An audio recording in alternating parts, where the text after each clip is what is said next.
Bilyonaryo, iniwan ang asawa dahil hindi siya mabigyan ng anak? Laking pagsisisi ng bilyonaryo. Bakit kaya?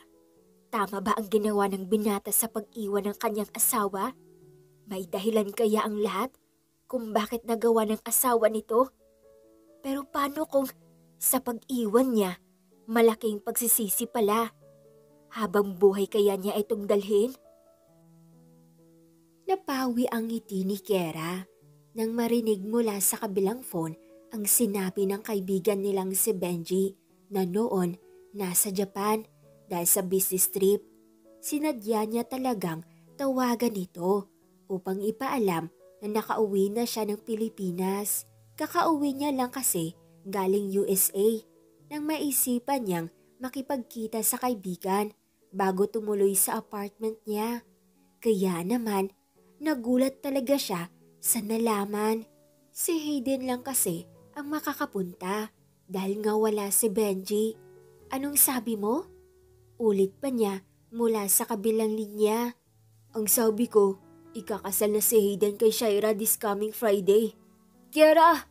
Tawag ng humahangos na binata na siyang ikanalingo ng dalaga. Nakangiting lalaki ang bumungad sa paningin niya. Baka sa mukha nito ang saya at pananabik na makita siya.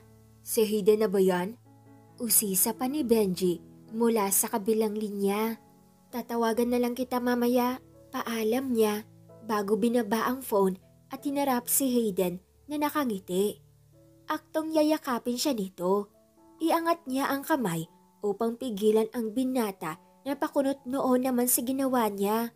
Anong problema? Takang tanong ni Hayden sa kaibigan. Malalaki na tayo at hindi na mga bata.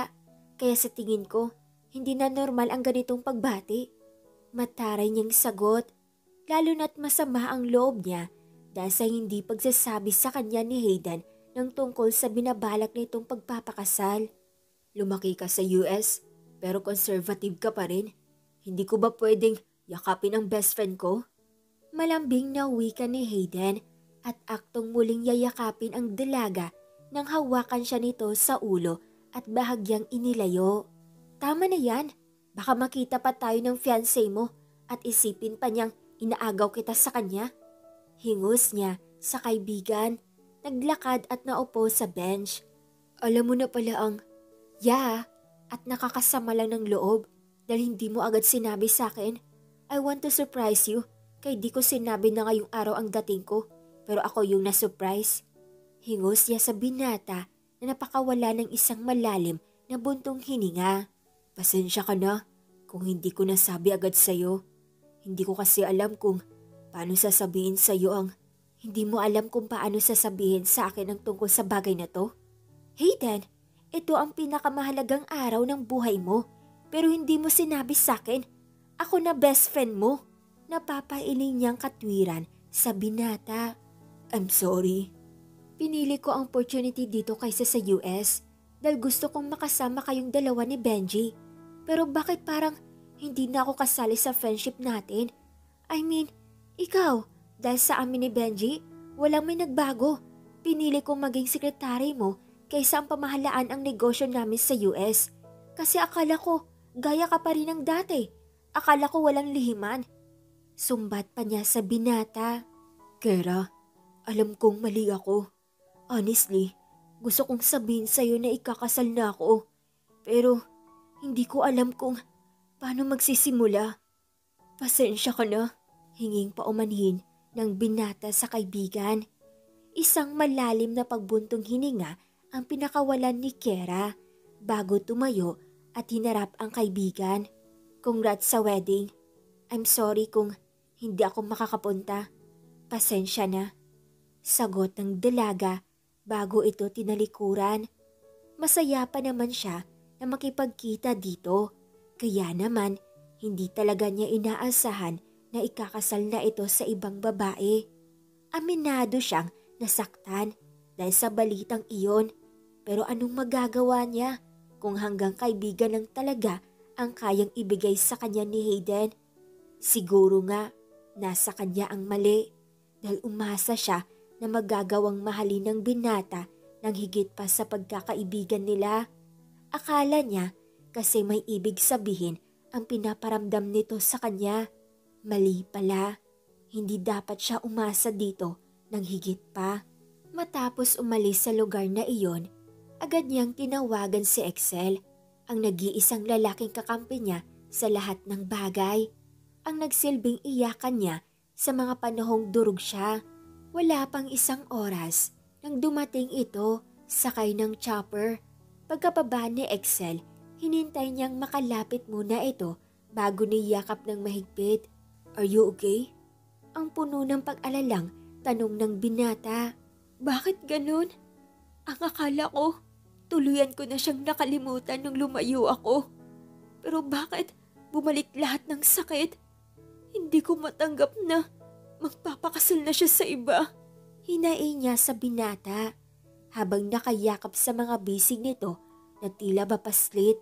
"It's okay to be hurt by someone we love. Kasi we fail to protect the boundaries na siyang dapat nating inilagay bago pa man lumala ang nararamdaman natin." Sagot ng binata bago marahang hinaplos ang mahabang buhok nito. "Excel, anong gagawin ko para hindi ako masaktan ng ganito?" Inosenteng tanong niya sa binata. "Hindi ko hilingin, nakalimutan mo siya at mag-move on sa kanya. Kasi the more we try to forget someone we love, the more we feel to protect our inner soul. Mahalin mo siya hanggat maaari. Pero huwag mong kakalimutan na maglagay ng boundary sa pagitan yung dalawa. Love him sa paraang alam mo nang walang may masasaktan at hindi ka makakasakit." Sagot pa nito. "Excel, gawin mo yun hanggang sa magsawa ka at magising sa katotohanan. Hanggang sa makaya mo siyang pakawalan." Payo pa nito sa dalaga bago ito muling niyakap. "Alam ko masakit, pero darating ang araw, magagawa mo ring makalaya sa sakit na yan." Dugtong pa nito na may ngiti sa mga labi. Sa halip na sagutin ang sinabi nito, sumanda lang siya sa balikat ng binata at mariing pumikit upang pakalmahin ang sarili. Nang sa ganon, maibsan ang sakit na nararamdaman niya. "Let's go back to the place where you belong." Aya pa nito sa dalaga na napangiti sa huli. Lumipas ang 5 taon, napangiti si Hayden pagkalabas ng kotse sa malaking garahe kung saan nakita niya ang kambal na tila ba hinihintay ang pagdating niya, at sa tabi ng mga ito ang ina na nakangiti. Kakauwi niya lang kasi galing Singapore dahil sa business trip. Halos 1 linggo din siyang nawalay sa mag-ina niya. "Daddy!" Panabay na tawag ng 2 bata. Pagkuhay, patakbong nilapitan ng ama na masayang inilahad ang mga kamay. Pagkalapit ang 2 bata, masayang binuhat ng lalaki ang 2 gamit ang 2 niyang kamay. "Daddy, bakit ang tagal mong dumating?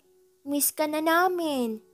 Puot pa ng isang bata, bagamat masuyong dinampian ng halik sa pisngi ang ama. "Kids, that's enough. Pagpahingahin niyo muna ang daddy niyo. I'm sure napagod siya sa biyahe." Anang babae na nakangiti sa mag-ama niya. "It's okay, hon. Na-miss ko rin kasi kayo ng mga bata." Nakangiting tugon ni Hayden sa asawa bago ito masuyong hinalikan sa pisngi na makalapit ito sa kanila. "Me too, Daddy." Wika ni Hana sa ama na siyang napaka-clingy. "Nga po pala, Daddy. We prepared something for you." Masayang anunsyo ni Zain sa ama. "What is it?" Takapan niyang tanong sa mga ito. Nakangiting tumingin siya sa asawa na tinanguhan lang siya. "Gusto ng mga bata na isupresa ka. Kaya naman, nagluto kami ng mga paborito mong pagkain." Paliwanag ni Shaira sa asawa. "Really? Hindi na ako makapaghintay na matikman ang niluto niyo for me." Masayang wika niya bago inaya mga ito patungo sa dining room. Mas lalong lumawag ang mga ngiti ni Hayden nang makita ang mga nakahandang pagkain sa lamesa. Naantig ang puso niya sa ginawa ng mga ito. Ilang sandali lang ang lumipas, masayang pinagsaluhan nila ang pagkain inihanda na mag-ina niya. gaya ng inaasahan niyang masarap talagang magluto ang asawa. Bagamat hindi maiwasan na clumsy ito. Matapos kumain, nakipaglaro muna siya sa mga bata na tila basabik na makasama siya. Sa bagay, ito ang unang beses na nalayo siya ng matagal sa mga bata. "Daddy, can we sleep here?" Malambing pang tanong ng bata. "Yeah, sure sweetie." Masuyong sagot niya bago marahang pinisil ang pisngi ng anak. "Can we play again?" Masaya pang tanong ni Zain matapos pumayag ang ama. "Kids, that's enough. Kailangan niyong pagpahingahin ang daddy niyo, okay?" Nakangiti niyang saway sa kambal na nagpuot. Samantalang natawa naman si Hayden sa tinuran ng mga bata sa ina. Pagkuhay, masuyo niyang niyakap at hinalikan sa leeg ang asawa. "It's okay, hon. Alam mo namang kayo ang kaligayahan at kalakasan ko ng mga bata." Wika pa niya sa asawa na nakahawak sa sikmura. Kanina pa niya napapansin ang pananamlay nito na tila ba may nararamdaman. Isang pagtango na lamang ang naging tugon ni Shaira sa asawa bago naupo sa ibabaw ng kama na kung saan hinayaan na lamang niya ang mag-ama ang maglaro. Nang mapagod ang dalawa, nakatulog na rin ang mga ito at saka lamang siya hinarap ng asawa. "Han, may problema ba? Kanina ko pa napapansin na parang balisa ka. May nararamdaman ka ba?" Usisa niya sa masuyong tinig. Samantalang, nag-aalanganin naman si Shaira kung sasagutin ang tanong ng asawa. Pagkuhay, masuyong hinimas ang tiyan na tila ba may nais ipahiwatig. "Walahan, masama lang siguro ang pakiramdam ko." Pagsisinungaling pa niya bago kinintala ng halik sa labi ang asawa. Pagkuhay, sumandal sa matipunong dibdib nito. "Matulog na tayo. Alam kong pagod ka sa biyahe." Anya na nakangiti at nagpa siyang saka na lamang niya sasabihin sa asawa ang lahat. "Then let's sleep." Aya pa ni Hayden bago niyakap ang asawa matapos mahiga sa tabi ng mga bata. Sa loob ng ilang taong pagsasama nila ng asawa, naging masaya siya. Nadagdagan pa iyon mula nang dumating sa buhay nila ang kambal. Ang akala ni Hayden habang buhay na kaligayahan na iyon. Ngunit sa biglang pagdating sa buhay nila ni Fred, nagulo ang lahat. Nagkaroon siya ng kahati sa atensyon ng mga bata, maging ng asawa niya. Hindi naman niya pwedeng ipagkait ang kambal, lalo na't wala siyang karapatan sa mga ito. Lumipas ang isang buwan, napawi ang mga ngiti ni Hayden Ramirez nang makita si Shaira na masayang kausap ang mag-ama nito. Nasa picnic sila sa isang resort na pagmamay-ari mismo ng mga magulang niya. Kasama nila si Fred dahil na rin sa kahilingan ng mga bata na isama ang ama nito. Kahit na masakit para kay Hayden, pumayag pa rin siya, lalo na't nakikita niya kung gaano kasaya ang mga bata sa tuwing kalaro ang tunay na ama ng mga ito. Tunay ngang hindi niya matutumbasan ang pagmamahala ng mga bata at paghahanap nito ng kalinga ng tunay na ama. Samantalang siya, ang kaya niya lang ibigay, karangyaan, pagmamahal, higit pa sa kayamanan. Ngayong nakikita niya kung gaano kasaya ang mga bata, maging ang asawa niya sa piling ni Fred, may kung ano sa puso niya ang nakaramdam ng inggit. Bagamat wala siyang magagawa, hindi siya ang tunay na ama ng mga bata, kaya wala siyang karapatan na magalit.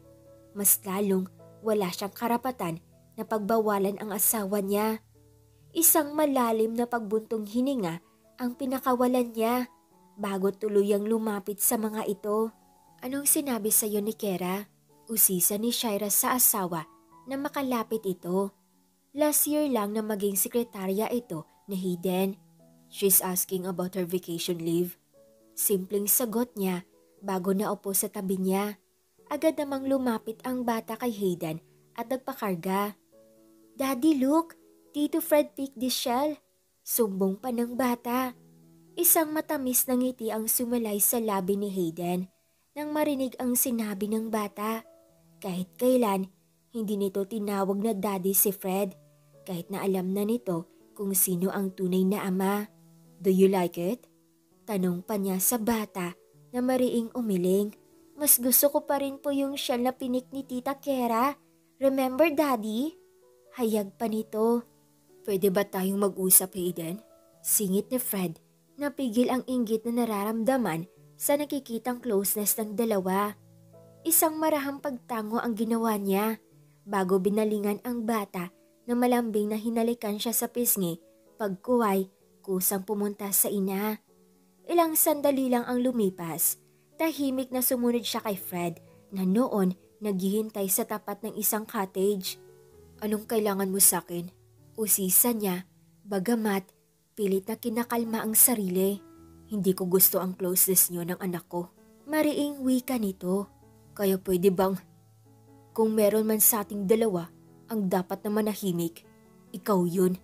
Sa loob ng 5 taon, hindi ka nagpakaama kay Haji at Hana. Sa halip na panagutan mo si Shaira noon, mas pinili mong iwan siya at talikuran ang responsibilidad mo. Ngayong nasa ayos ang lahat, saka ka babalik para guluhin kami? Sa mata ng batas, ako ang ama ng kambal at hindi ikaw. Pasalamat ka pa nga, hinahayaan kitang makalapit sa mga anak ko." Mariing ganti niya. "Kahit anong gawin mo, ako pa rin ang ama ng mga bata. Kaya gagawin ko rin ang lahat, mabawi sila sa'yo. Maghintay ka." Galit na wika nito. Bago tinalikuran si Hayden, napakuyom na lamang ng kamao dahil sa galit na nararamdaman. Naningkit ang mga mata ni Hayden, kasabay ng pagkuyom niya ng kamao dahil sa galit na nararamdaman. Alam niyang wala siyang laban kapag batas na ang pag-uusapan. Naiwan siyang mag-isa sa cottage habang nagliliyab sa galit ang puso niya. Galit siya dahil alam niyang sa simula pa lang ng pagbabalik ni Fred sa buhay nilang mag-asawa, talo na siya. "Hayden!" Tawag ni Shaira. "Bakit?" Takang usisa niya matapos mapahugot ng hininga upang maibsan ang bigat na nararamdaman. "Alam kong hindi kayo magkasundo ni Fred, pero para sa mga hanggang kailan ako mag-a-adjust sa inyo? Para sa mga bata? Oo, naiintindihan ko. Pero ang isama siya sa family outing natin, naisip mo rin ba ang nararamdaman ko? Hindi, di ba? Kasi mas inaalala mo ang Fred na yun kaysa sa akin. Mas mahalaga siya sa'yo kaysa sa akin na asawa mo." Inis niyang sumbat sa asawa. "Pumayag ka naman, Hayden, na isama siya, di ba?" Katwiran pa ng babae. "Pumayag ako dahil parang wala na akong karapatan na mag-decide. Sa kanyo na lang sinabi na isasama kung kailan paalis na tayo. Kung kailan nakaprepared na siya. Bigyan mo naman ako ng kahiyan at konting respeto, Shaira. Hindi yung palaging si Fred na lang ang inaalala mo matapos kanyang iwan ng mga panahong kailangan mo siya." Ang napapailing niyang wika bago ito tinalikuran. "Hayden, saan ka pupunta? Hindi ba tayo tapos mag-usap?" Galit na sigaw ni Shaira sa asawa. "Uwi na ako. Ayoko nang panoorin kung gaano kasaya ang pamilya mo at kung gaano kasaya sa tuwing kasama mo siya." Inis niyang wika bago ito tuluyang tinalikuran. Na mga sandaling iyon, hindi na talaga niya kinaya ang sakit at panibugho na nararamdaman. Pakiramdam niya na mga sandaling iyon, hindi siya kabilang sa pamilya niya at hindi na siya kailangan ng mga ito. Kaya naman, minabuti niyang umuwi na lang at bumalik sa opisina kung saan siya nabibilang at ramdam niya ang presence ng mga tao, yung hindi kailangan mag-beg ng atensyon. Samantalang, inis na patitig si Kara Austin sa hawak niyang phone. Kulang na lang itapon niya iyon sa sobrang gigil. "Yeah, calm down." Natatawang saway ni Benji sa dalaga na kanina pa kasi masama ang loob nito. "Paano ako kakalma? Yung pinsan mo, hindi ako pinayagang magbakasyon." Yamot niyang kwento sa binata. Ito ang substitute ni Hayden kapag wala ito at nasa bakasyon. Matagal na niyang kaibigan ang mga ito, kaya wala talaga siyang keme sa pananalita niya, lalo na when it comes to Hayden. Ikaw lang kasi ang maasahan niya kapag wala siya. Katwiran pa ng binata sa dalaga. Kahit na, try to figure out this. Siya nasa bakasyon, kasama ng pamilya niya, nagsasaya. Habang tayo, heto, nagpapakahirap magtrabaho. Reklamo pa niya sa binata na natawa lang. Hindi ganon. Sa tingin ko, mas sumasakit pa ulo nun, pati puso niya. Nagbakasyon nga sila, sumulpot naman dun ang ex ni Shaira. Kwento nito, napapailing. Nag-aalala din ako sa kanya. Oo, kasal na silang dalawa ng babaeng yon. Ngunit hindi maitatanggi na mas mahal ni Shaira ang ex niya kaysa kay Hayden. Yung taong bumuo sa kanya sa loob ng mahabang panahon. Ngunit sa isang iglap, sa muling pagbabalik ng lalaking yon, mukhang nakalimutan ni Shaira kung paano siya winasak ni Fred. Hayag pa ni Benji, hindi ko alam na may ganung issue pala si Mr. Ramirez. Anya, napalapit pa kay Benji. Tapos, anong nangyari? Usisa pa niya. Hays, bumalik ka na nga sa pwesto mo. May mga kailangan ka pang ayusin. Hingus ng binata kay Kera. Ikwento mo sa akin mamaya ha. Wika pa niya bago bumalik sa sofa at hinarap ang laptop na kanina pa nakabukas. Ginawa mo pa akong... Nakwento mo na rin naman. Ituloy mo na. So anong nangyari? Usisa pa ni Kera sa binata. Pansin ko lang ha? Anya na tila nakahalata na. Bakit pag si Hayden ang usapan, interesado ka? Tanong pa niya na may pagdududa. Don't tell me na. Hanggang ngayon. Shut up! Hingus niya sa binatang napangiti. And besides, he's our boss. Kaya natural lang na may alam ako sa kanya, di ba? Katwiran niya sa binata. Bukod sa friendship natin. Dugtong pa niya. Hays. Oo na, sige na.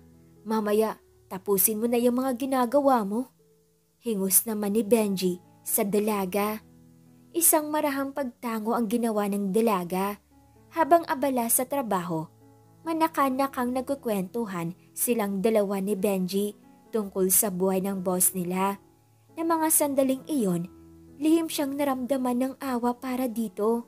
Hays. Bakit nagtitiis pa siya kung ganun lang din naman? Kahibangan na yung ginagawa niya, no? Ang hirap sa kanya. Masyado siyang mabait kaya inaabuso ng asa. Wika pa niya at natigilan nang makita si Hayden na pumasok sa loob ng opisina. Ako ba ang pinag-uusapan yung dalawa? Taas kilay na tanong ni Hayden sa mga ito. Hindi yung pinag-uusapan namin yung bida sa Marry My Husband. Maagap na sagot ni Kera kay Hayden bago tumayo. Oo, tama. Nakakainis kasi yung babae. Alam naman niyang niloloko siya pero wala pa rin siyang ginagawa para iwan niya ang asawa niya. Ayon naman ni Benji. Bakit pala bigla kang dumating? Kausap ka pa lang ni Miss Austin sa phone. Nagpasundo ako sa chopper. That's why I'm here. Mukhang mas kailangan ako ng kumpanya kaysa doon. Anya. At pinasandahan ng tingin ang dalawang napataas kilay. Nagtatrabaho kami ng maayos. Hingus ni Kera sa lalaki. Oo nga naman at saka nagkukwentuhan lang kaya kayo. Anong nagtatrabaho ng maayos kayo dyan? Hingus niya.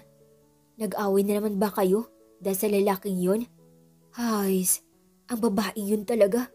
Matapos siyang lokohin at iwan ang magaling na Fred na yun. Ngayon, magpaparupok siya. Ikaw ang nagpakahirap para mabuo siya tapos kung yun ang gusto niya, mas mabuting hayaan na lang siya. Sagot pa niya sa pinsan, dahilan para matigil ito sa pagsasalita. Napakunot noo pa siya nang makitang nakatitig sa kanya si Kera. Nasa mga mata nito ang awa para sa kanya. Huwag mo akong tignan ng ganyan na para bang may isang araw na lang sa mundong to. Hingus niya. Nakakaawa ka naman kasi. Sagot pa nito. Gusto mo ba ng kape? Ipagtitimpla kita. Pampatibay din ng loob yon. Pabiro niyang wika. Alam mo ikaw, kung hindi ka lang anak ng best friend ni mommy, matagal na kitang tinanggal sa trabaho mo. Mas nakakainis ka pa kaysa dyan sa katabi mo. Napapailing niyang wika. Bagamat tigil ang inis na nararamdaman. Oops, nanahimik kaya ako? Hingos ni Benji bago natatawang binato ang pinsan ng kapirasong grapes. Natatawang dinampot naman ni Hayden ang scratch paper at binato iyon sa pinsan. Nagtatawanan sila habang nagpapalitan ng pagbato. Samantalang napapailing na lamang si Kera na nakatingin sa magpinsan. Sa bagay, sobrang close ang mga ito.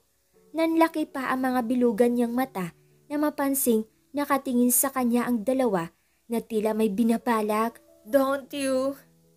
Nagulat pa siya na siya naman ang pagbabatuhin ng mga ito. Kaya naman nakisali na siya sa mga ito. Napuno ang opisina ng masasayang tawanan at hagikikan ng mga sandaling iyon hanggang sa pumasok ang chairman na siyang ikanatigil nilang tatlo. Mr. Chairman? Panabay nilang sambit bago nagbigay galang sa matanda. Kailan pa naging playground tong opisina mo, Mr. Hayden Ramirez? Isa kang CEO ng kumpanyang to. Dapat alam mo. Pasensya na ho, sir. Hindi na mauulit. Hinging paumanin ni Hayden sa ama bago sinulyapan ang pinsan na pigil ang sarili na matawa. Sige na, ligpitin niyo na yung kalat niyo, Mr. Ramirez at Secretary Austin. Sumunod ka mamaya sa akin sa opisina. Pagkatapos mo dyan, utos pa nito bago umalis. Scary as hell man. Wika ni Benji bago napahagalpak ng tawa. Benji, linisin mo to. Let's go, Mr. Ramirez. Utos pa ni Kera sa binata na natigil sa pagtawa. What? Bakit ako? Kasama kaya kayong dalawa sa pagkakalat dito? Yamot pa niyang wika sa mga ito. Ikaw ang nagsimula niyan, kaya dapat lang na ikaw ang magligpit. Natatawang sagot naman ni Hayden bago na unang tumakbo palabas ng opisina. Uy, wag niyong... Good luck! Pangaasar pa niya sa binata bago ito tinalikuran. Narinig pa niya ang inis na pagsigaw ni Benji na mas talong ikinangiti niya. Mula't pagkabata, ito ang palaging talo sa kanila nila ni Hayden. Pero mula na mag-asawa si Hayden, nilagyan niya ng distansya ang pagitan nilang dalawa. Nang sa ganon, hindi makagawa ang lalaki ng ikakasira nito o maging sa mata ng Diyos. Kumpara talaga silang dalawa ni Hayden sa isa't isa, tadhana na mismo ang gagawa ng paraan upang muling pagtagpuin ang mga puso nila. Si Hayden ang unang lalaking minahal niya. Magpahanggang ngayon, kaya nga mas pinili niya ang maging sekretarya nito kaysa ang magtrabaho sa restaurant nila nang siyang pagmamay-ari ng mga magulang niya. Miss Austin, nakikinig ka ba? Tanong ng chairman sa dalaga. Po, gulat pa niyang sambit. Masyadong malalim na pala ang iniisip niya. Ang sabi ko, may dadaluhan kayong charity event ni Hayden sa Thursday. Hindi ako makakapunta, kaya kayong dalawa ang gusto kong pumunta. Naiintindihan niyo ba? Anang chairman, nasa island yon. 2 araw kayo doon dahil meron pang charity service after ng event. Paliwanag pa nito. Yes po, chairman. Sagot pa ni Hayden sa ama. Uncle, bakit kailangan ako ang ipasama mo kay Hayden? Takang usisa niya pa sa chairman. Dahil magaling ka sa lahat ng bagay at mas kailangan ka niya doon. Madaming negosyante ang dadalo. Kaya nararapat lang na ipakita natin kung gaano kagaling ang kumpanya natin, lalo na ang humahawak dito. Paliwanag nito bago bahagyang tinapik ang balikat ng dalaga at sa mga mata niya may panghinayang. Si Kera ang pangarap niyang makatuluyan ng anak niya. Ngunit ibang babae ang pinili at pinakasalan ni Hayden at wala siyang magawa kundi tanggapin iyon. Gabi na nang makauwi si Hayden sa bahay nila. Lumabas pa kasi silang tatlo nila Kera upang kumain sa restaurant ng mga ito. Sir, dumating na po sila Ma'am Shaira, pati ang mga bata. Pagbibigay alam pa nito kay Hayden. Nasa balkonahe po si Ma'am Shaira, sir. Kanina pa kayo hinihintay. Okay, thank you. Magpahinga na kayo, manang. Saad pa nito. Bago ito tinalikuran at tinungo ang balkonahe kung saan naroon ang asawa niya. Napahinto si Hayden sa paglalakad nang makita ang asawa na nakatayo sa tapat ng balkonahe habang nakatingin sa kawalan. Madalas nitong iyong gawin kapag may inaalala. Marahan siyang napabuga ng hangin bago tuluyang lumapit dito. Alam niyang masama pa rin ang loob nito dahil sa ginawa niyang pag-iwan sa mga ito sa resort. Dumating na pala kayo. Usisa pa ni Hayden sa asawa bago ito tinabihan. Hayden, alam mong ginagawa ko ang lahat para sa mga bata dahil sabik silang makasama ang ama nila. Pero anong ginawa mo? Iniwan mo kami doon ng mga bata. Sumbat pa niya. Han, anya, bago napakagat labi upang pigilin ang sakit na nararamdaman. Iniwan ko kayo kasi parang hindi nyo na ako kailangan. Sa tuwing kasama natin si Fred, parang hindi nyo ako nakikita ng mga bata. Hindi ba't mas maganda kung ako na lang ang iiwas? Paliwanag niya. Alam mo ang dahilan ko. Ginagawa ko to para sa mga bata. Matagal silang nawalay sa ama nila. Sana naman, naiintindihan mo yun. Inis na sigaw ni Shaira. Naiintindihan ko yung side ng mga bata. Pero Shaira, pati ba naman ikaw? Mas gusto mong kapiling ang lalaking yun kaysa sa akin? Mas masaya ka sa kanya kaysa pag ako ang kasama mo. Yun ang hindi ko maintindihan. Kumpara lang ba talaga sa mga bata ang ginagawa mo? O baka naman gusto mo nang bumalik sa kanya? Sigurado siyang hindi lang ang mga bata ang inaalala ngayon ni Shaira, kundi pati na rin ang dating kasintahan nito. Hayden, mas kaya kong tanggapin kung magpapakatotoo ka sa akin kaysa ang magpanggap na mahal mo ko. Kasi sa totoo lang, alam ko naman na kailangan mo lang ako. Kasi nagagawa kong tustusan ang pangangailangan niyo. Shaira, isa lang naman ang kailangan ko sa'yo. Na sana, kahit hindi mo ko mahal, maramdaman ko lang na kailangan mo ko. Umiiyak na niyang wika dahil sa hinanakit sa asawa. Tanggap naman ni Hayden na hindi siya lubusang minahal ng asawa na kaya lang nito nagawang pakasal sa kanya para may katuwang ito sa pag-aalaga ng mga bata at mga kailangan pang gastusin. Dahil alam nito na kaya niyang tustusan ang pangailangan ng mga ito. Kung hindi ka na masaya sa relasyon natin, you can tell me naman. Maiintindihan ko yun kaysa ang magpanggap ka na masaya at mahal mo ko. Shaira, mas magiging masaya ako kung magpapakatotoo ka sa akin. Hayden, ang di makapaniwalang sambit ni Shaira. Alam mo kung gaano kita kamahal at handa akong gawin ang lahat maging masaya ka lang. Sa ngayon, hindi lamang ang sarili mong kaligayahan ang iniisip ko, kundi pati na rin ng mga bata. Alam kong sabik silang makasama ang tunay nilang ama. Masakit sa akin na pakawalan ka, maging ang mga bata. Ngunit kung ang kaligayahan yun nasa kay Fred, wala na akong balak na hadlangan pa yun. I just want you to be happy, maging ang mga anak natin. I'm sorry, Hayden.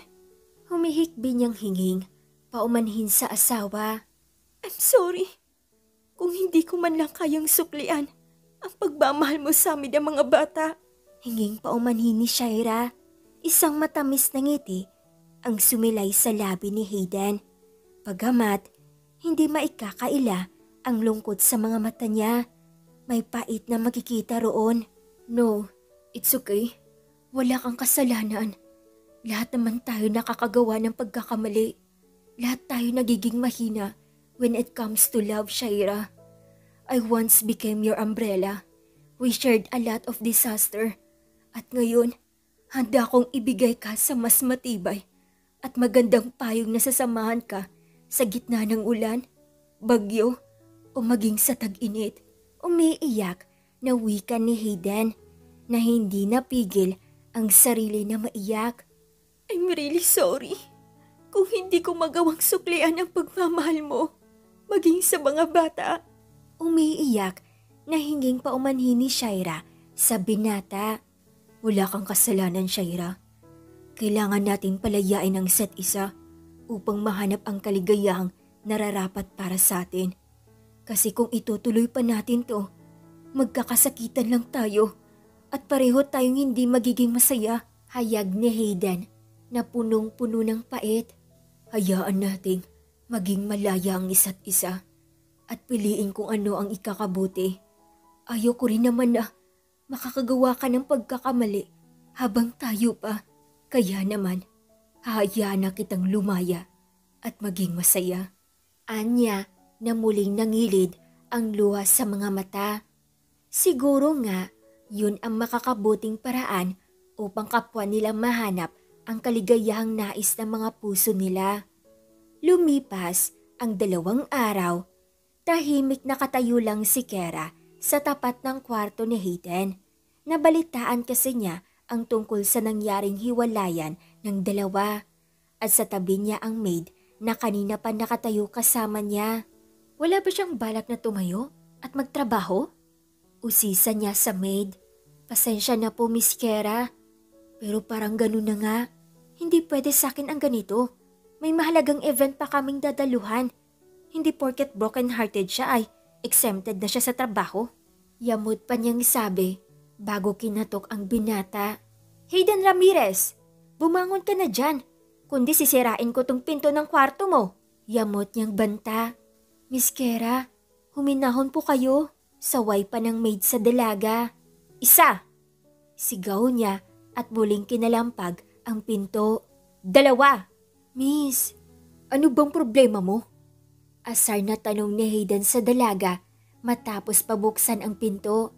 Saglit pinagsadahan ng tingin ni Kara ang kaibigan. Magulo ang buhok nito at amoy alak pa. Anong oras na? At natutulog ka pa riyan? Alam mo bang naghihintay ang ilang clients natin?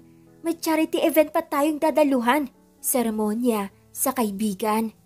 Kara, wala akong pakialam kung broken-hearted ka. Hindi ba't sa'yo mismo nang galing?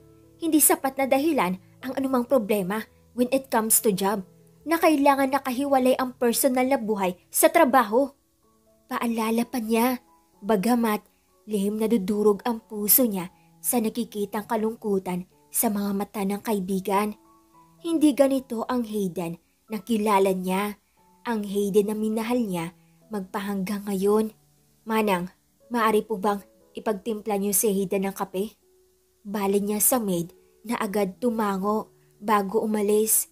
Pagkaalis ng maid, pumasok siya sa loob ng silid ng binata kung saan nakita niya ang magulong silid nito. 2 araw ka nang hindi pumapasok sa opisina. Ano bang balak mo sa buhay mo? Huwag mong itigil ang buhay mo dahil sa ginawa niyang pagtalikod. Inis niyang sermon at pigil ang sarili na maiyak sa nakikitang kalagayan ng lalaking pinakamamahal niya. I let her go, kasama ng mga bata. Ang tanga ko sa part na akala ko magmamakaawa siyang huwag kami maghiwalay. But I was wrong.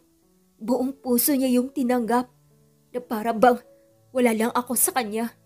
Binaliwala lang niya ang 5 taong pagsasama namin nang dahil lang sa muling pagbabalik ng ex niya.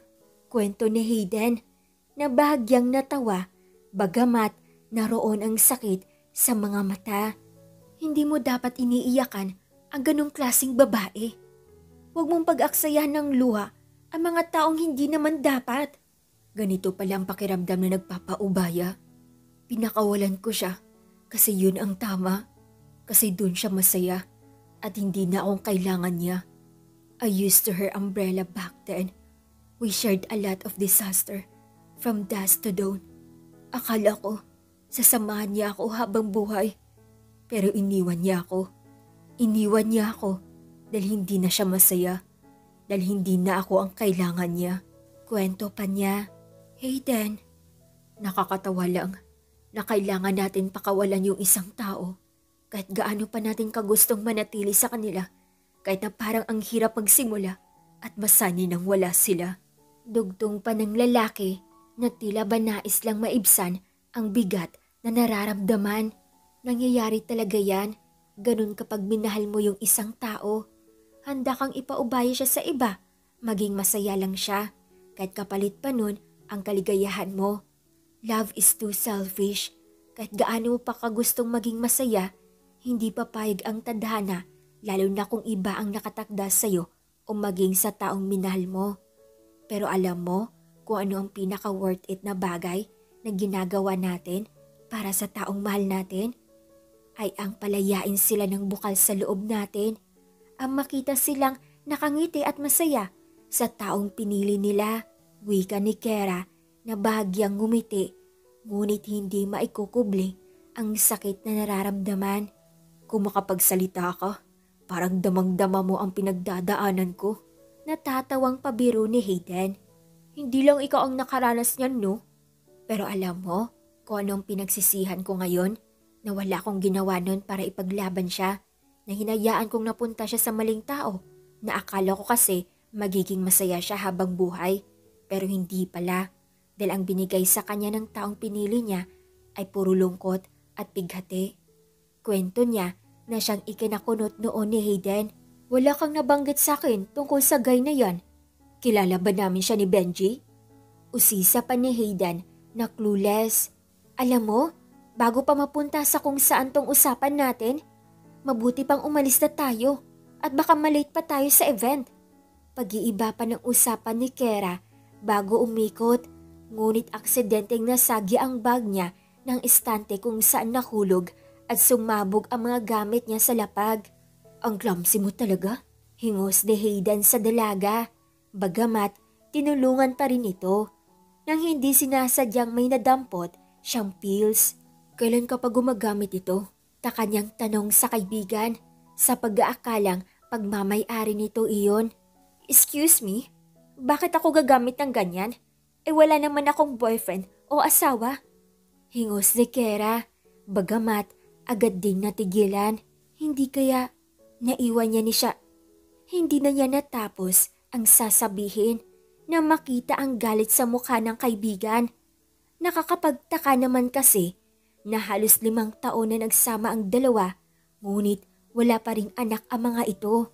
Hayden, tawag niya sa kaibigan at atubiling hinawakan ito sa kamay, bagamat naroon ang kabas sa puso niya.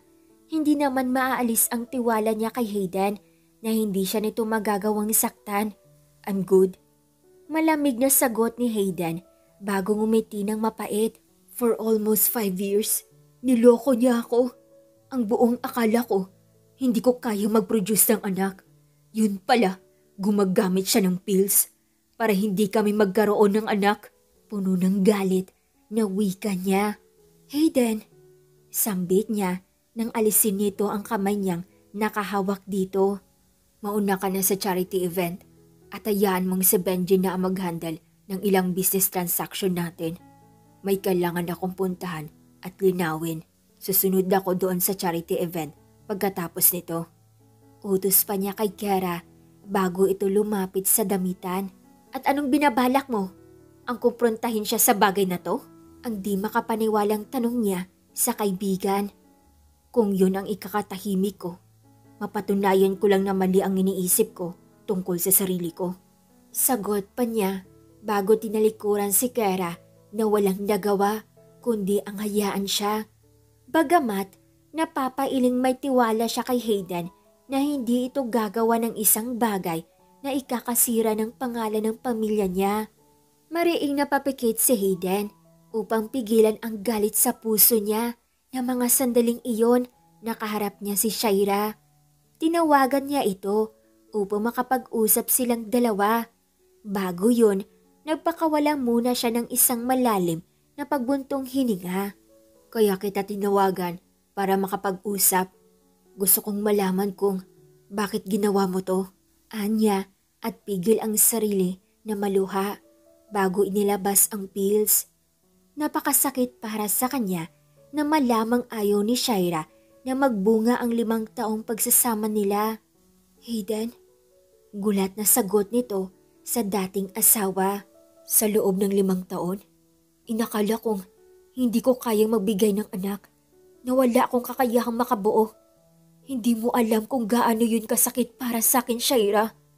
Hindi mo man lang ako binigyan ng pagkakataon na maging ama. Hindi lang sa mga anak mo. Pero wala na yun. I'm sorry, Hayden. Hinging paumanhin nito habang nakayuko ang ulo na tila ba nahihiya sa lalaki.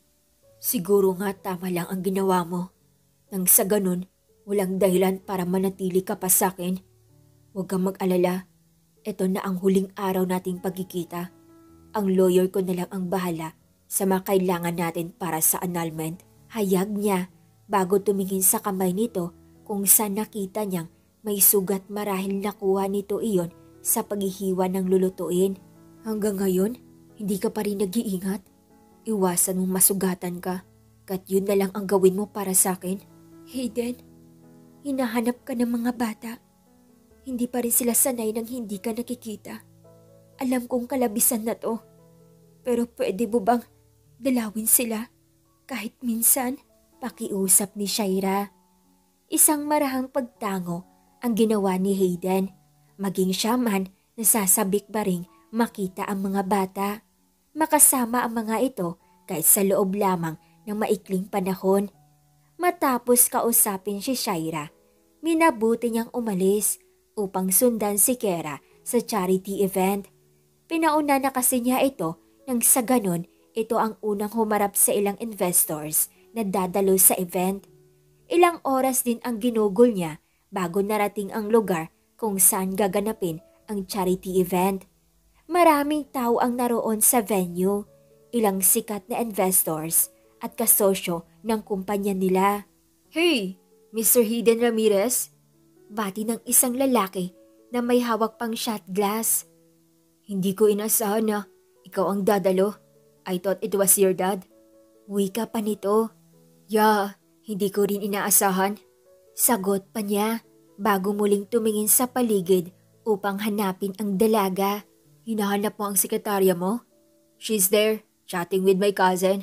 Sa tingin ko nga, type siya ng pinsan ko. Anyway, she looks so incredibly.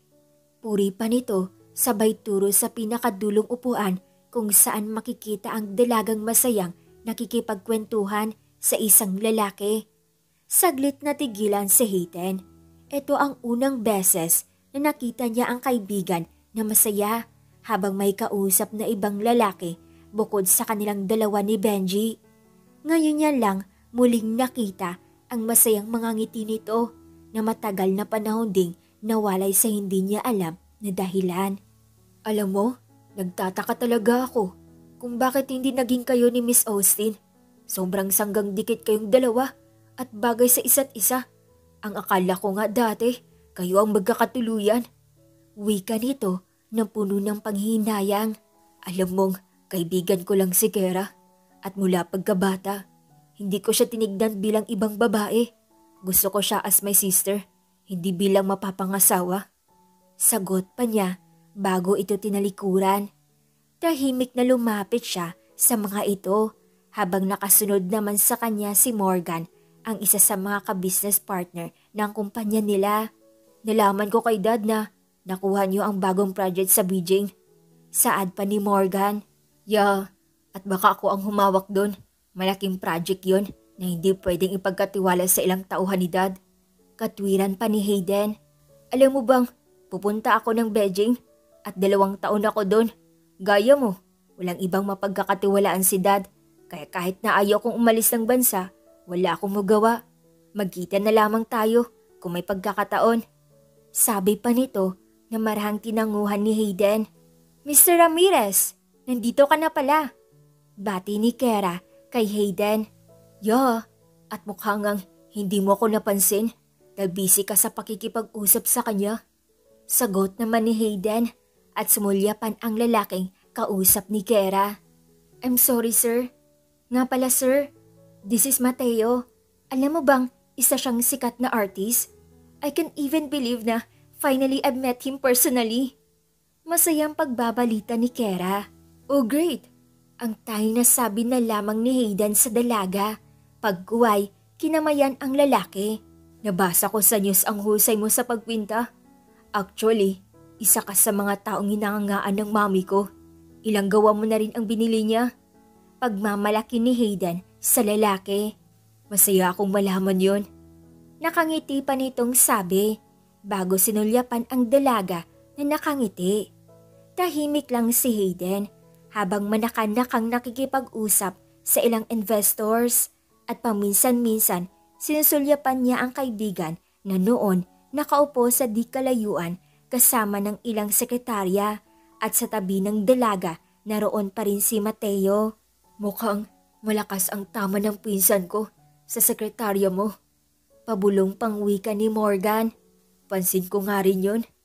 Tipid niyang sagot bago tumingin sa oras ang pambisig.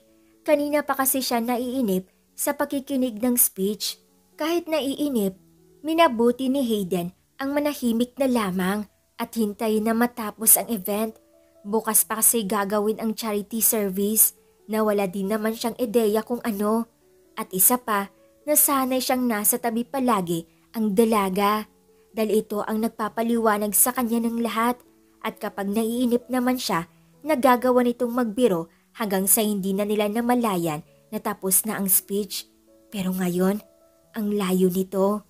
Matapos makipag-usap kay Mateo, minabuti ni Kara na hanapin si Hayden at bigla na lang itong nawala sa paningin niya. Kanina lang, nakita pa niya itong may kausap na ilang magagandang babae na dumalo sa charity event.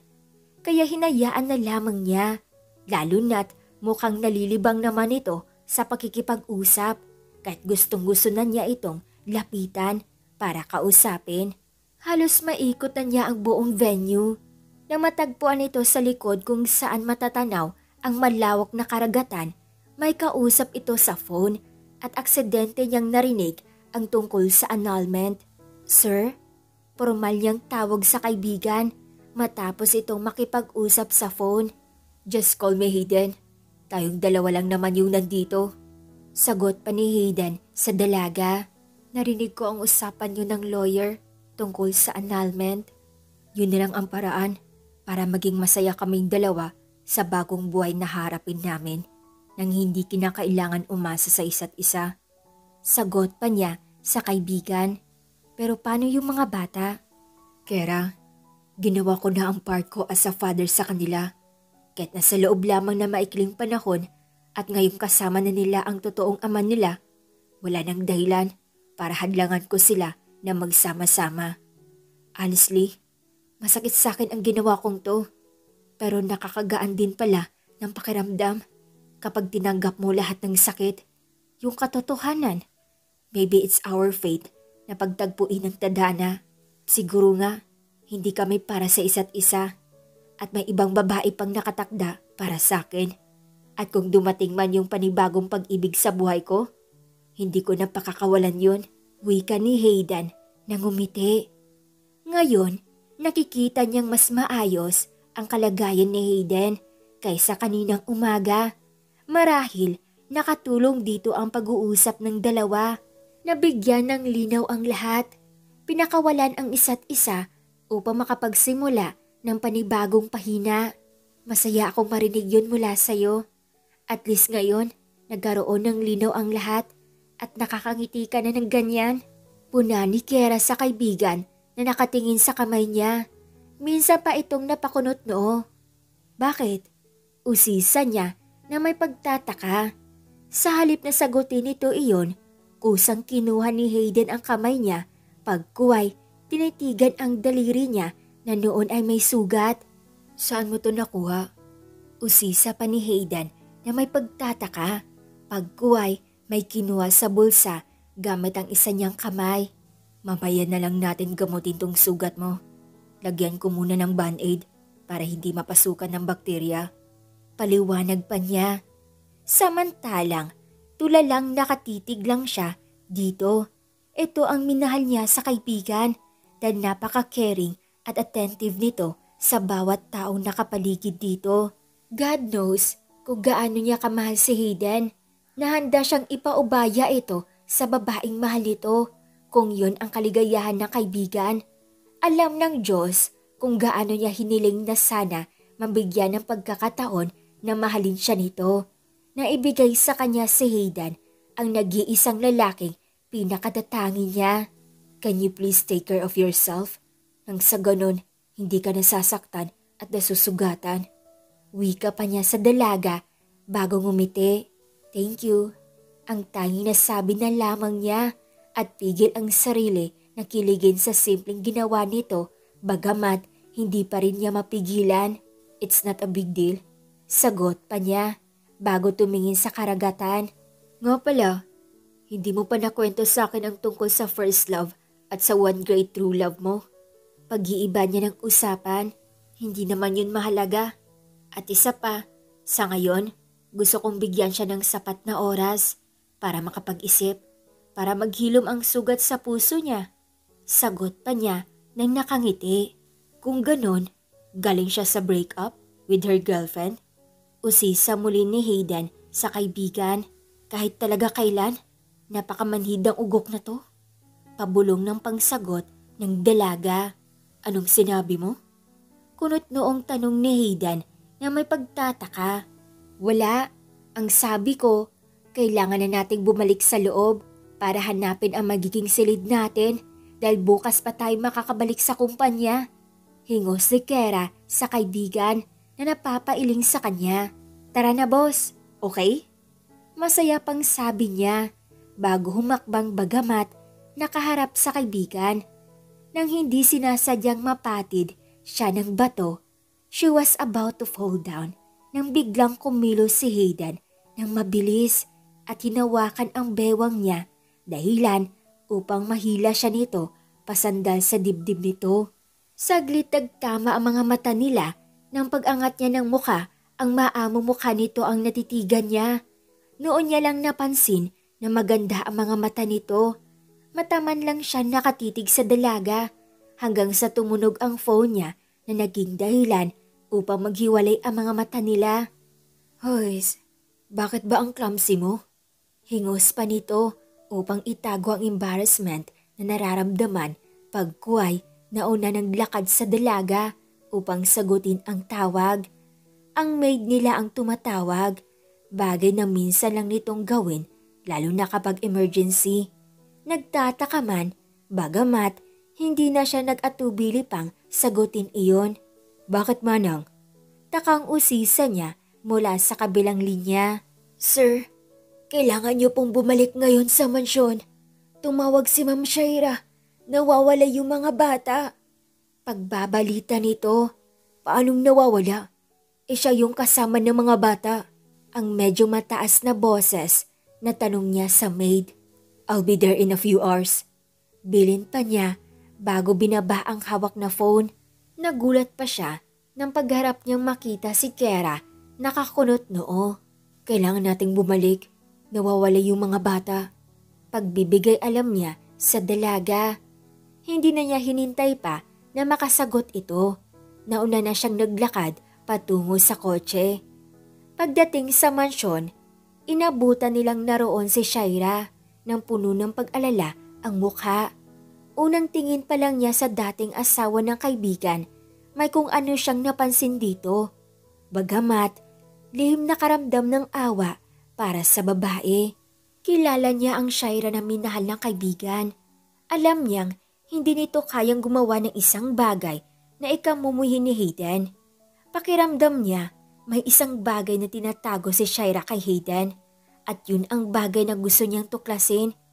Nagitla pa siya na mapahawak sa sikmura ang babae habang kausap si Hayden. Sigurado siyang may kinalaman ang pills na nakita ni Hayden sa kung anumang tinatago nito. Paano nawala yung mga bata sa paningin mo? Ang muling ulit ni Hayden sa tanong. Hinahanap ka kasi nila. Nung pinaliwanag ko sa kanila na busy ka pa sa trabaho at hindi mo sila magagawang puntahan, inakala kong matutulog sila. Pero hindi pala. Pagbukas ko sa kwarto nila, wala na yung dalawang bata. Paliwanag ni Shaira na nababahala. Totoo kayang tuluyan niyang pinagpalit si Hayden sa lalaking yun? O baka naman may dahilan ang lahat ng to? At bakit madalas siya napapahawak sa sikmura niya? Ang naitanong ni Kera sa sarili habang nakatitig kay Shaira. Alam na ba to ni Fred? Usisa pa ni Hayden sa kalmadong tinig. Tinawagan ko na siya upang ipalam ang nangyari sa mga bata. Pero dahil nasa business meeting siya kasama ang boss niya, hindi niya magawang umalis doon. Sabi niya, balitaan ko na lamang siya kapag nahanap na ang mga bata. Pagsisinungaling pa ni Shaira. Anong klaseng ama ang uunahin pa ang trabaho kaysa ang paghahanap sa nawawalang anak? Ang naisaloob ni Kera habang nakatitig sa babae. Shaira, tawag ni Hayden. Pagkuway, malumanay na hinawakan ang magkabilang balikat ng dating asawa. Dumito ka muna habang wala pang balita sa mga bata. Sasama ako sa paghahanap sa mga anak. Tatawagan kita agad kapag may update na ang mga pulis. Wika pa ni Hayden bago tumingin sa kaibigan. Kera, maari bang samahan mo muna si Shaira dito sa mansyon? Hiling pa ni Hayden. Huwag ka mag-alala. Ako na ang bahala sa kanya. Unahin mo muna ang paghahanap sa kambal. Sagot pa niya sa kaibigan na marahang tumango. Pagkuway, nagpaalam na itong umalis kasama ng ilang investigator. Nang maiwan silang dalawa ni Shaira sa living room, noon lamang siya nakalakas ng loob na kausapin ito. Gusto niya mabigyan linaw ang mga katanungan sa isip niya. Shaira, panimula pa ng dalaga. May gusto ka bang? Yung tungkol sa batang nasa sinapupunan mo. Hindi ba't si Hayden ang ama niyan? Bakit tinago mo sa kanya? Parang kanyang wika na siyang ikinatigil nito. Ano bang sinasabi mo? Maangang-maangan pang tanong ni Shaira sa dalaga na napa-cross arm. Ang simple lang ng sinabi ko, pero mukhang hindi mo pa naintindihan. Hindi mo nga ba naintindihan? O baka naman ayaw mo lang ng pag-usapan? Wika pa niya, hindi ako ganon katanga para hindi maisip ang bagay na to. At isa pa, hindi ka naman siguro ganon kabobo para gawin ang bagay na yun, ang mag-iwan ng pills sa kwarto niyo ni Hayden, which is hindi mo naman talaga ginagamit. Saad pa niya. At isa pa, hindi ka naman ganon katanga upang pakawalan ang taong nagsumikap na muli kang buuhin para bumalik sa ex mo na minsan na nang iwan sa'yo. Dagdag pa niya. Kera, gulat pa niyang sambit sa sinabi ng dalaga. Anong dahilan ng pagpapanggapong ito? Usisa niya at masusing tinitigan ang babae. I'm dying. Pag-amin ni Shaira na hindi napigilan na mangilid ang luha sa mga mata. Masakit para sa kanya ang makitang nasasaktan ang lalaking minahal niya sa loob ng 5 taon. Ang lalaking muling bumuo sa kapiraso niyang puso. Hindi kita maintindihan ang napapailing pang wika ng dalaga. Matapos kong magsilang sa kambal, nagkaroon ng komplikasyon sa ovary ko. Hindi ako pwedeng mabuntis, kundi magiging dahilan yun ng kamatayan ko. Pero sa tuwing nakikita ko si Hayden, kung gaano kasaya at hinahangad na magkaroon kami ng sarili naming anak, hindi ko maiwasang masaktan. Pwede akong maging makasarili at piliing mabuhay. Kaya lang, ang kaligayahan niya ang magkaroon kami ng sariling anak. Sa tuwing nakikita ko kung gaano nagliliwanag ang mga mata ni Hayden kapag nagkukwento siya, bagamat naroon ang lungkot sa mga mata niya dahil hindi ko siya mabigyan ng supling. Kwento ng babae na nalungkot ang mukha. Samantalang, hindi makaimik si Kera sa narinig mula sa babae. Handa nitong ibigay ang kaligayahan ng asawa kahit maging kapalit pa ang sariling buhay nito. Bagay na hindi niya kayang ibigay kay Hayden kung sakali mang siya ang nasa posisyon ng babae. Kera, alam kong mahalaga sa'yo si Hayden at alam ko na kung sakaling dumating yung araw na mawala ako, hindi mo siya pababayaan. Kaya naman, gusto kong alagaan mo siya kung nababaliw ka ba? Sa tingin mo papayag si Hayden na mawala ka sa buhay niya? Oo, gusto ni Hayden na magkaroon kayo ng anak. Pero hindi niya mapapatawad ang sarili niya oras na nalaman niya ang tungkol sa bagay na to. Kontra pa ng dalaga. Pero yun na lang ang tanging magagawa ko nang sa ganun magawa kong suklian ang pagmamahal niya sa amin ng mga bata. Tugon pa niya sa dalaga. Shaira, hindi mo kailangan isakripisyo ang buhay mo upang maibigay kay Hayden ang kagustuhan niya magkaroon ng supling. Dahil sigurado ako na hindi papayag si Hayden sa gusto mong mangyari kapalit ng buhay mo. Shaira, maraming paraan upang bumawi sa kanya nang hindi kinakailangan magsakripisyo ng buhay. Paliwanag pa niya at pilit pinapaintindi sa babae ang lahat. Kera, ang di makapaniwalang sambit ni Shaira, kasabay ng muling pagdaloy ng masaganang luha sa mga mata niya. Makinig ka sa akin. Alam ko kung gaano kakamahal ni Hayden, na tila ba wala ng ibang babae siyang nakikita kundi ikaw lang, na kahit gaano pa kasakit ang nagawa mong pagkakamali sa kanya, sigurado ako na hindi siya magdadalawang isip na muli kang tanggapin sa buhay niya. Kasi sobrang mahal na mahal ka niya. Saad ni Kera na bahagyang ngumiti. Kung tutuusin, napakaswerte mo. Sa dami ng babaeng nakakagusto at nagmamahal kay Hayden, ikaw ang bukod tanging pinili at minahal niya. Bakit sinasabi mo sa akin ang bagay na to? Ang nagtataka pang tanong ng babae sa dalaga. Dahil gusto kong makita mo ang halaga ni Hayden sa'yo o maging sa ibang tao. Shaira, honestly, hindi ako naniniwala na pinili mo si Fred over Hayden. Alam kong may dahilan ka, anya sa babae na hindi nakaimik. Noong una, iniisip niyang masamang babae si Shaira, kaya nagkaroon ng pagnanais sa puso niya na agawin ang kaibigan. Pero kalaunan, napagtanto niya ang lahat. Kera, may isang kahilingan sana ako. Kung pwedeng, wag mo nang sabihin kay Hayden ang tungkol sa mga nalaman mo. Pakiusap pa ng babae. Shaira, hindi ko pagtatakpan ang ginawa mong to. Pero gusto ko pa rin na ikaw ang magsabi kay Hayden ng tungkol sa kalagayan mo. Ayaw kong pangunahan ka. Kasi in the first place, karapatan mong sabihin yun kay Hayden. Lalo na't siya ang ama ng batang dinadala mo. Hayag pa ng dalaga na bahagyang ngumiti. Pero Kiara, no buts. Awat pa niya. Ito lang ang tanging paraan upang magawa mong makabawi sa kanya. To be honest, nasaktan ako sa ginawa mo kay Hayden without knowing the truth. Ngayong alam ko na ang lahat at tanging magagawa ko na lang, tulungan kayong dalawa pabalik sa isa't isa. Ang nakangiti niyang sabi sa babae na natigilan sa sinabi niya. Pero hindi ba't minahal mo si Hayden sa loob ng mahabang panahon? Kiara, hindi ba dapat ang ganitong pagkakataon ang sinamantala mo upang magawa mo siyang mapasa iyo? Ang di makapaniwalang wika ni Shaira sa dalaga na ngumiti lang sa kanya ng mapait. Aaminin kong minahal ko si Hayden sa loob ng mahabang panahon. Pero kahit na ganun, ginagalang ko pa rin ang nararamdaman niya. Kung papahintulutan ng tadhana na pagtagpuin ang mga puso namin, titiyakin kong magiging masaya siya habang buhay at hindi ko hayaang masaktan siya.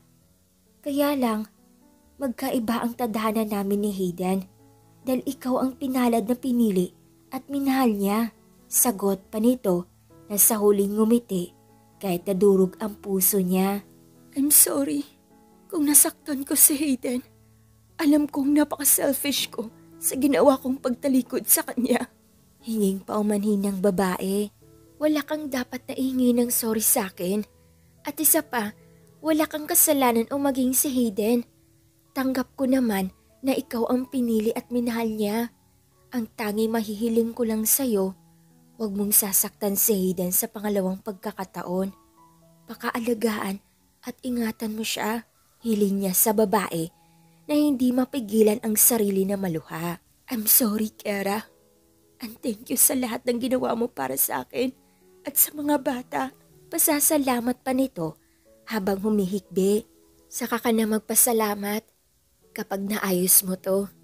Bagamat, inaasahan ko na magiging maayos ang lahat. Pero gusto ko lang maging malinaw ang hindi niyo pagkakaunawaan ni Hayden.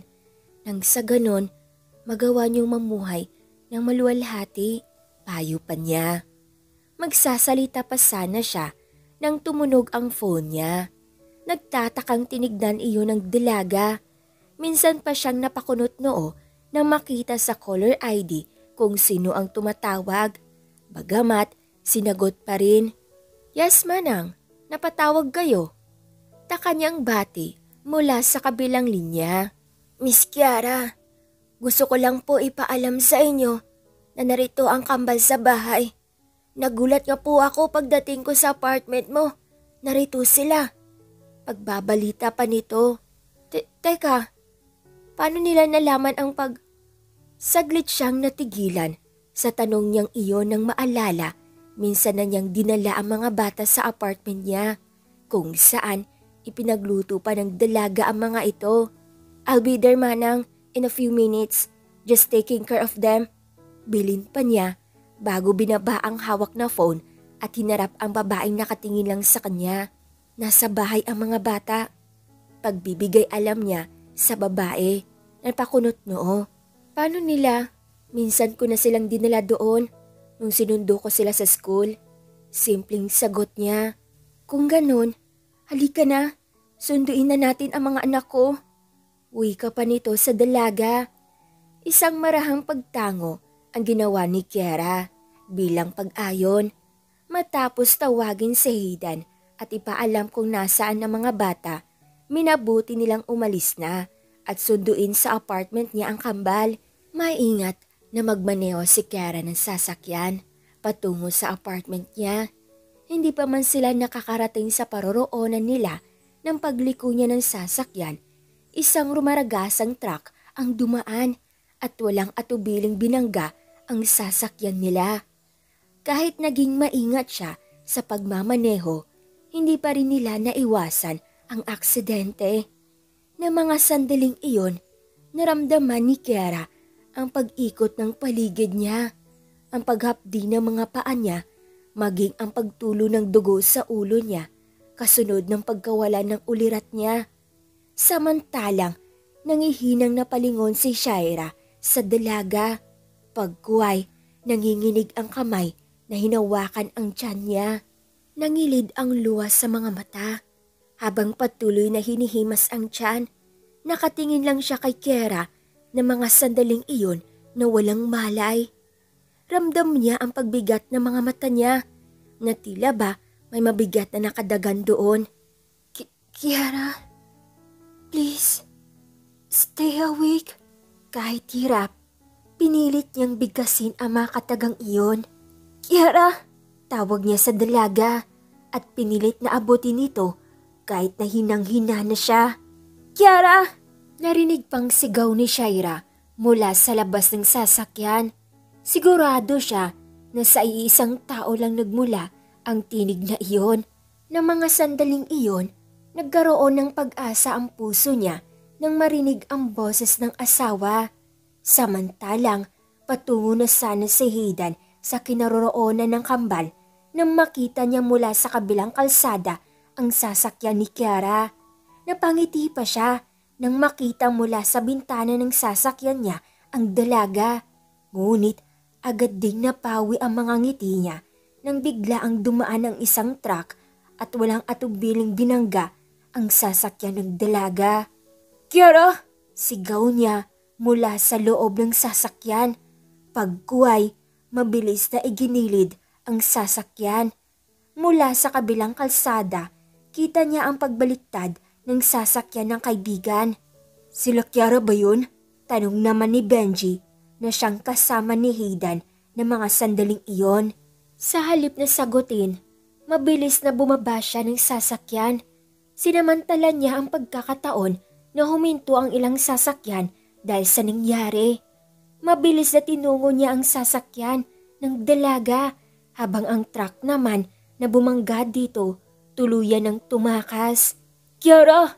Tawag niya mula sa labas ng sasakyan nito at pilit na sinisipaan ang pinto ng kotse. "Hayden!"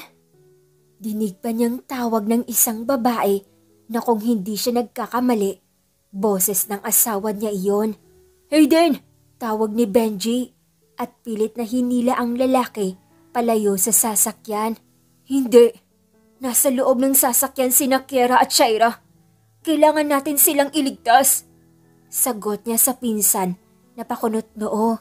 Hayden, makinig ka sa akin. Gawin mo ang lahat para mabuksan ang bintana. Tatawag ako ng ambulansya, utos ni Benji. Habang tumatawag ang pinsan ng ambulansya, sinamantala naman ni Hayden ang pagkakataon at binasag ang salamin. Kahit na nahirapan siya at nasugatan ang kamay, baliwala iyon kay Hayden. Ang tanging mahalaga lamang sa kanya na mga sandaling iyon ang iligtas ang buhay ng dalawang babaeng mahalaga sa buhay niya. Ginawa niya ang makakaya niya upang mailabas mula sa kotse ang dalawang babae. Kiara, tawag niya sa kaibigan na siyang pinakamalapit sa kanya. Kiara, muli ay tawag niya sa babaeng pilit na gulat ng mga mata. Hayden, sambit pa nito at pilit nilingon ang babaeng katabi niya. Ng mga sandaling iyon, wala nang malay. Please, iligtas mo ang mag-ina mo. Unahin mo silang dalawa. Hiling pa ng dalaga kahit na sa mahinang tinig. Takang napatitig siya kay Kiara. Hindi niya maintindihan ang sinasabi nito. Anong mag-ina ang nais tukuyin ng dalaga? Napatingin siya sa asawa kung saan nakita niya itong walang malay. Bagamat duguan ang muka dahil sa natamong sugat. Hayden, tawag ni Benji bago lumapit sa kabilang bintana ng kotse. Ako nang bahala kay Shaira. Iligtas mo si Kiara. Utos pa nito bago hinila ang pinto ng kotse na nayupi dahil sa lakas ng pagkakabangga. Naguguluhan man, bagamat tumango pa rin siya. Walang atubiling sinara niya ng tuluyan ang sasakyan ng dalaga sa pag-aakalang makukuha niya ito agad sa loob ng sasakyan. Ngunit hindi pala dahil naipit ang mga paa ni Kiara ng upuan nito. Mas lalong nadragdagan ang kabang na darama ni Hayden na mapansin ang nagsisimula ng apoy galing sa likod ng sasakyan. Kiara! Tawag niya sa dalaga at hindi napigil ang sarili na maluha. Kiara! Come on! We can do it! Humihikbi niyang pakiusap sa dalaga na bahagya siyang tinutulak palayo. Save your life, Hayden. Luwa ang wika ng dalaga sa lalaking pinakamamahal niya. Na mga sandaling iyon, tuluyang nadurog ang puso niya sa isipang ito na ang huling araw na magagawa niyang masulyapan ito. Hindi! Luwa ang wika ni Hayden at hinawakan ng mahigpit ang kamay ng dalaga. Hindi ako papayag na mawala ka. Sagot niya habang patuloy sa pag-agos ng luha ang mga mata niya. Kasabay na mga alaala nilang dalawa kung paano nagsimula ang friendship nila, kung paano siya kulitin at painitin ng dalaga ang ulo niya, kung gaano siya katakot nang malaman ni Kiara ang tunay niyang nararamdaman. Ayaw niyang mawala ito sa buhay niya, kaya mas pinili niyang kalimutan ang sariling damdamin at magmahal ng iba nang sa ganon magawa niyang protektahan ang friendship nila. Kiara, hindi kita iiwan, okay? Hindi ko hayaang mawala ka. Umiiyak niyang wika at pilit na tinatanggal ang nakaipit sa paa ng dalaga. Na mga sandaling iyon, hindi na niya ramdam ang sakit galing sa bubog o maging sa sirasirang material galing sa sasakyan. Mas ramdam niya ang kirot at paghihirap ng dalaga. Natigil lang siya sa ginagawa nang maramdaman ang kamay ng dalaga na humaplos sa pisngi niya. Pinahid pala nito ang luha sa mga mata niya. Hayden, masaya ako na nakilala kita, na naging bahagi ka ng buhay ko. Ikaw ang dahilan kung bakit naging masaya at nabuo ang buhay ko. I'm sorry kung hindi kita masasamahan hanggang dulo. Umiiyak na wika ni Kiara sa binata. Basang-basa ng luha na hinawakan ni Hayden ang kamay ng dalaga na nakahawak sa pisngi niya. Kiara, sambit niya habang patuloy sa pagluha. Nadudurog ang puso niya ng mga sandaling iyon. Kumikirot na para bang pinipiga sa sobrang sakit. Hindi niya mapigilan ang mga mata sa pagluha. Patuloy lang iyon sa pagpatak na tila ba walang katapusan. Hindi ko hayaang mawala ka. This time, sasamahan kita. Kahit anong mangyari. Sagot ni Hayden sa dalaga na ngumiti sa kanya. Masaya akong marinig yun sa'yo. Pero Hayden, hindi mo kailangan na samahan ako. Lalo na't kailangan ka na mag-ina mo. Si Shaira, she will do everything upang maibigay sa'yo ang kaligayahan mo. At masaya ako na malaman na may isang tao na higit kang minahal na kahit na sarili niyang buhay, handang ibigay. Mapasaya ka lang. Kwento pa nito, nangumiti. Hindi kita maintindihan. Buntis si Shaira. Yung nakita nating pills, ginawa niya yun para protektahan ang bata dahil oras na laman mong buntis siya at hindi pwedeng manganak dahil yun ang posibleng ikamatay niya. Sigurado siyang gagawin mo ang lahat upang manatiling buhay ang bata. Kwento ni Kiara at masuyong pinisil ang pisngi ng binata. Umalis ka na, Hayden, at iligtas mo ang sarili mo. Gawin mo yun para sa akin. Manatili kang buhay at ligtas. Hiling pa niya at muling nagilid ang luwas sa mga mata. Sa halip na sagutin ang sinabi ng dalaga, isang matamis na ngiti ang sumilay sa labi ni Hayden bago hinigpitan ang hawak sa kamay ni Kiara. Sinabi ko naman sa iyo na hindi ko hayaang mawala ka, Kiara. Makinig ka sa aking mabuti.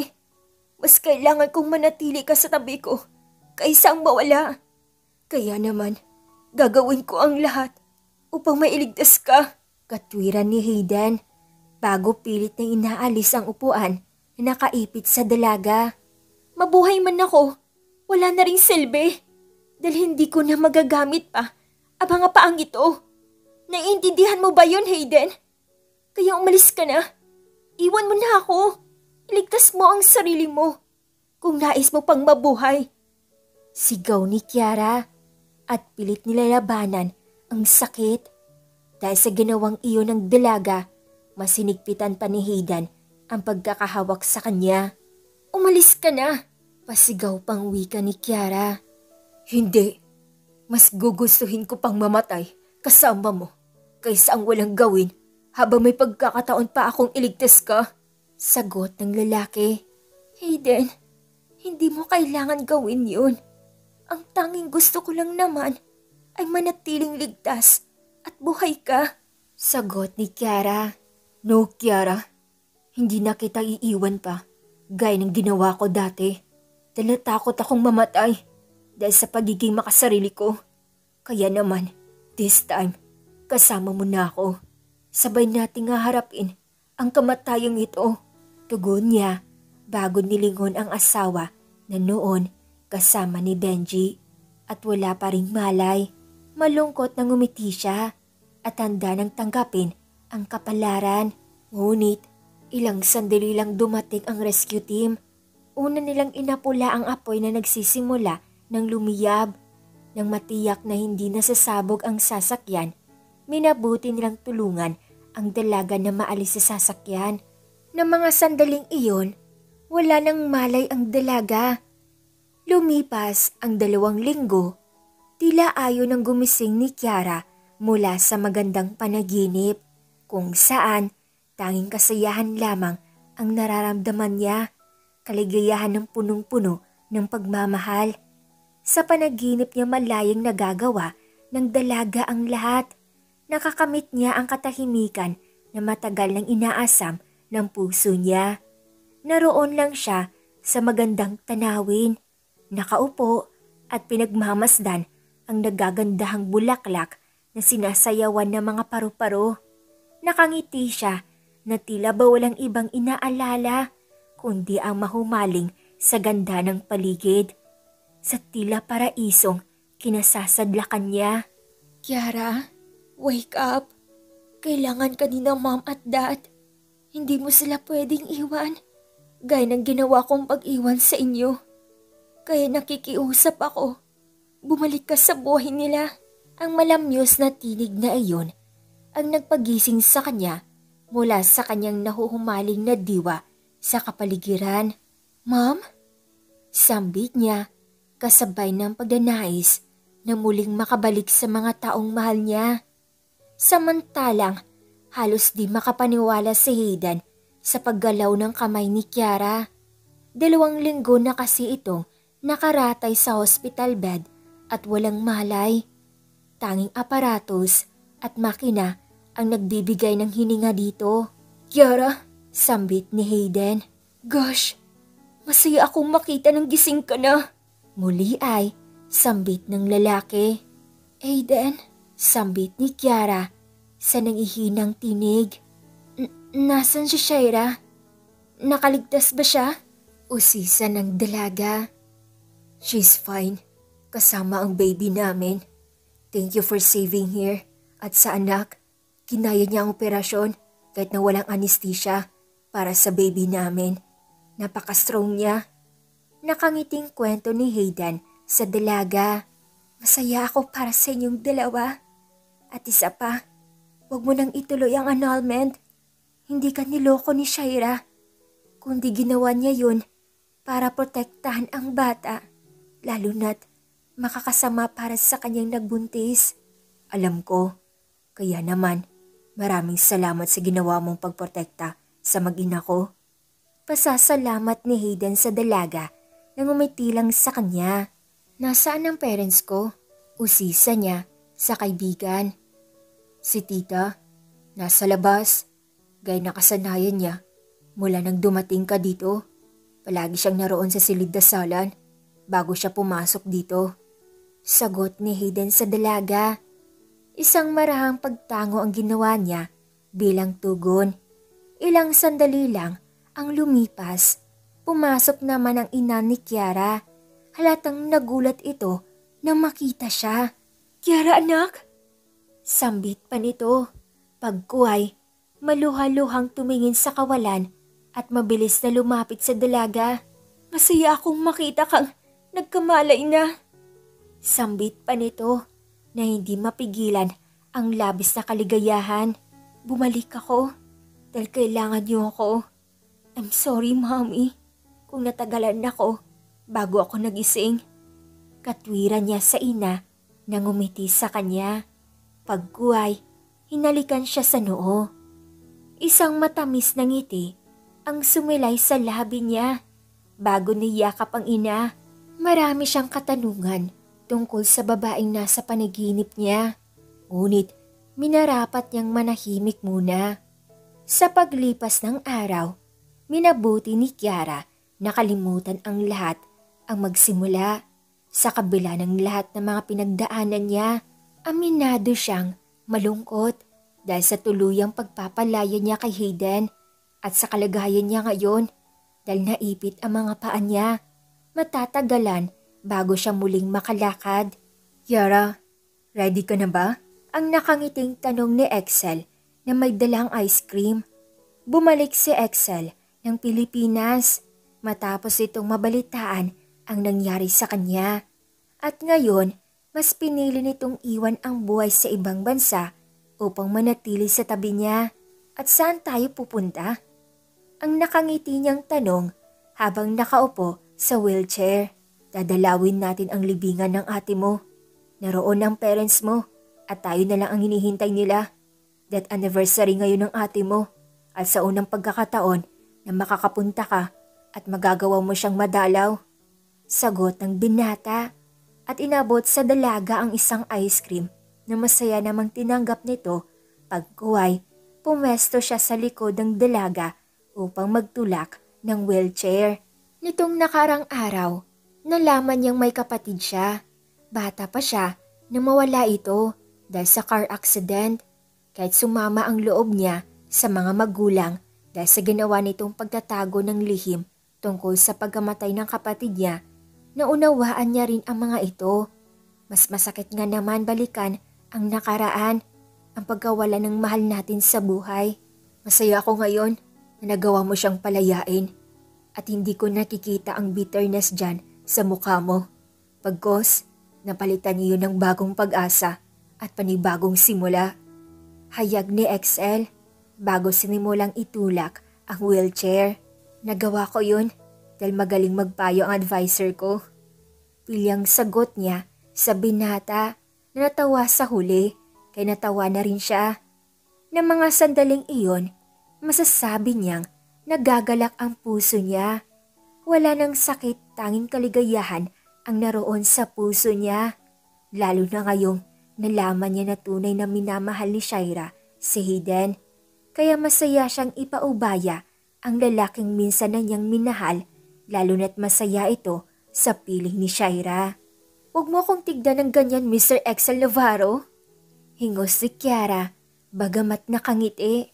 "Masaya lang ako na makita kang tumatawa na hindi si Hayden ang dahilan." Sagot naman ng binata. "Ako din, masaya akong makita kang nakangiti." Singit ni Hayden habang kasama naman niya ang asawa na masayang nakatingin sa kanila. "Bakit nandito ka pa? Ang akala ko, nauna na kayo dun sa..." "Naisip ko na mas maganda kung sabay-sabay tayong pumunta sa Memorial Park upang ipagdiwang ang death anniversary ng kapatid mo." Paliwanag ni Hayden. "At isa pa, nag-alala ako sa kaibigan ko.